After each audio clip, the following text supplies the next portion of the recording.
তো একজন রিকোয়েস্ট করলাম মাকে নিয়ে একটা গান শোনাইতে, তো এখন আমি আমার মা এবং সকলের মাকে উদ্দেশ্য কইরা একটা ছোট্ট গান বানাইছি, তো এটাই এখন তোমাদের শোনাবো। আর মাকে নিয়ে গান গাইতেছি, সবাই গানটা শেয়ার করে দিবা।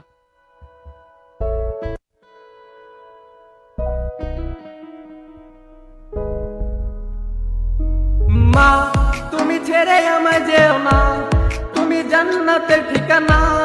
যারা মাকে কষ্ট দাও জান্নাত পাবে না। তুমি ছেড়ে আমায় যেও না, তুমি জান্নাতের ঠিকানা। যারা মাকে কষ্ট দাও জান্নাত পাবে না। ওগো মা, তুমি